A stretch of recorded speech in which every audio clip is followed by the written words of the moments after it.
लाठीचार्ज को लेकर सरकार पर बड़े नहीं, ये तो आरोप एक तरफा है। और विधानसभा सत्र के दरमियान भारतीय जनता पार्टी के जो माननीय सदस्य हैं उनको सदन के अंदर भी रखने की आवश्यकता है और वो रख सकते थे, लेकिन लगातार सदन से जो बाहर रह करके और प्रदर्शन करना, विरोध में बोलना, विधानसभा मार्च करना, और विधानसभा मार्च भी अगर आप कर रहे थे तो आप जो प्रतिबंधित क्षेत्र है जहां प्रशासन के द्वारा आपको बार बार मना किया गया, आपको रोका गया, समझाया गया, उसके बावजूद भी आपने वहां ज़बरदस्ती बैरिकेडिंग तोड़ करके प्रवेश किया। और सबको मालूम है कि जब आप इस प्रावधान को तोड़ते हैं तो प्रशासन को थोड़ा सा सख्ती करना पड़ता है।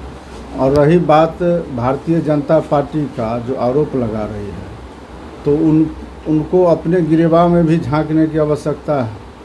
अपने ऊपर होता है तो वो बोलते हैं, लेकिन उन्होंने क्या क्या किया है ये भी तो उनको याद करने की आवश्यकता है। एक बात आप जान लीजिए कि बिहार के अंदर में सुशासन के मामले में माननीय मुख्यमंत्री जी का कोई दूसरा जोड़ा नहीं है।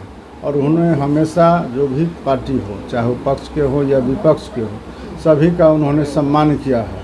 लेकिन बावजूद लोग आरोप लगाते हैं, जब साथ में रहते हैं तो वही लोग नारा भी लगाते हैं, वही लोग जो है कहते भी हैं कि सुशासन बाबू हैं, इनके द्वारा सबसे ज़्यादा काम किया गया है।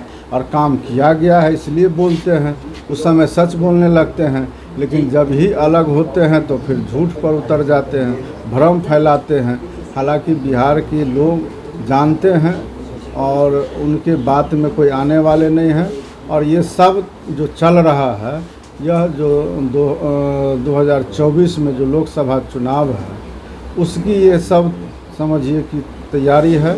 और भारतीय जनता पार्टी लाख तैयारी कर ले, लाख विरोध कर ले, महागठबंधन बिहार के अंदर और पूरे देश के अंदर जो विपक्षी पार्टियों का एकता हुआ है, जिसका एक नमूना, एक उदाहरण पटना के धरती पर देखने को मिला, उसके बाद तो भारतीय जनता पार्टी आपा खो चुकी है और उनको लग रहा है कि अब हम दोबारा सत्ता में वापस नहीं होंगे। और इसलिए ये बेचैनी है, ये परेशानी है। और इस परेशानी को दूर करने का उनका जो सही तरीका होना चाहिए, वह सही तरीका नहीं अपना करके जनता के बीच में उनको जाना चाहिए। जो जनता से उन्होंने वादा किया था कि 2 करोड़ हम युवाओं को नौकरी देंगे, उसको पूरा करने की ओर उनको काम करना था। जो उन्होंने बेरोजगारी दूर करने का कहा, उन्होंने किसान को लागत का दुगुना राशि देने का, आय देने का उन्होंने भरोसा दिलाया था, उन्होंने महंगाई रोकने का भरोसा दिलाया था। ये सारे बिंदु पर वो विफल रहे हैं और अपनी विफलता को छुपाने के लिए धर्म के नाम पर अन्य सभी तरह के हथकंडे उनके द्वारा अपनाए जाते हैं। लेकिन बावजूद सभी हम लोग विपक्षी एकजुट हैं और यही कारण है कि भारतीय जनता पार्टी बौखला चुकी है, हताश है और डर चुकी है। इसलिए हम लोग को नहीं लगता है कि जो बिहार के अंदर में खास करके भारतीय जनता पार्टी के द्वारा जो भी आरोप लगाया जाता है, वो आरोप में कोई भी दम है और इस बात को कोई जनता मानने के लिए भी तैयार नहीं है। राष्ट्रपति शासन लगाए जाने की बात भी कही गई है बीजेपी के द्वारा। उसके अलावा मुख्यमंत्री नीतीश कुमार को जनरल डायर बताया गया है जालियांवाला बाग। उनको जो है अभी तो हम बताए ना कि जब उनके साथ थे तो सुशासन बाबू थे, विकास पुरुष थे, सबसे ज़्यादा काम करने वाले व्यक्ति थे, अमन चैन वाले व्यक्ति थे। और उनके से अलग होते ही तरह तरह का उनको उदाहरण देने लगते, तो ये सब बात नहीं चलेगा। और रही बात राष्ट्रपति शासन का, तो उनके चाहने से तो नहीं होगा और वो तो चाहते ही हैं, कभी सीबीआई को भेजते हैं, कभी ईडी को भेजते हैं, तो ये सब तो कर ही रहे हैं। लेकिन इससे लोग घबराता कहाँ है? जब जनता साथ में है तो उनके किए हुए कार्रवाई से कोई फ़र्क नहीं पड़ने वाली है। और हम लोग आने वाला जो आगामी लोकसभा चुनाव है उसमें पूरी तरह बहुमत हासिल करेंगे और भारतीय जनता पार्टी दोबारा सत्ता में नहीं आएगी, इस बात को आप जान लीजिए। मिर्च पाउडर को लेकर के भी काफ़ी ये बात तो हमको बताना चाहिए, आप पूछ रहे हैं। हम लोग कल भी पूछे थे, किसी ने तो हम कहा कि भाई आप इतने घटिया स्तर पर उतर गए। एक तरफ आप विरोध मार्च कर रहे हैं, सदन चलते हुए सत्र में आपको अपनी बात रखने का पूरा आज़ादी है और बड़ा वो उससे बड़ा कोई जो है जगह नहीं है अपनी बात रखने का बिहार के अंदर में। वहाँ नहीं रख करके आप प्रदर्शन करते हो, प्रदर्शन में भी आप मिर्च का पाउडर लेकर के और पुलिस वाले के आंख में झोंकते हैं, तो इससे ज़्यादा शर्मनाक भारतीय जनता पार्टी के लिए कुछ नहीं हो सकता है।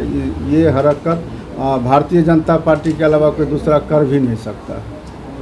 सुप्रीम कोर्ट और हाई कोर्ट भी बीजेपी के लोग जा रहे हैं। वो तो जा सकते हैं ना, उनको कोई रोका थोड़े है। वो किस मामले में नहीं जाते हैं ये बता दीजिए। जब सरकारी नौकरी का बहाली निकलता है तो वो जा कर के कोर्ट में रोक देते हैं। जब पिछड़ा को ये निकाय चुनाव में आरक्षण देने का मामला आता है उस समय कोर्ट में मामला को लटकाने का काम करते हैं ट्रिपल टेस्ट के नाम पर। आज जब ये जो है जाति आधारित गणना का काम चल रहा था तब न्यायालय में जा कर के रोकने का काम किया। किस बिंदु पर वो नहीं रोकना चाहते हैं? वो तो चाहते हैं कि कोई भी बड़ा काम जो गरीब के हित में हो सकता है, पिछड़ा दलित के हित में हो सकता है या बिहार के हित में हो सकता है, उस काम को लटकाने का इनका पुराना आदत रहा है और इसलिए जनता सब देखती है, जानती है और जनता इनको नकार चुकी है। अच्छा, पूरी जो घटना हुई है पटना में उसको लेकर इंक्वायरी की बात भी कही जा रही है। ठीक है ना, अभी तो इंक्वायरी में तो भारतीय जनता पार्टी के नेता आए हैं और झारखंड के पूर्व मुख्यमंत्री भी हैं और बड़े भाजपा के नेता हैं, उनके साथ और भी कई लोग हैं।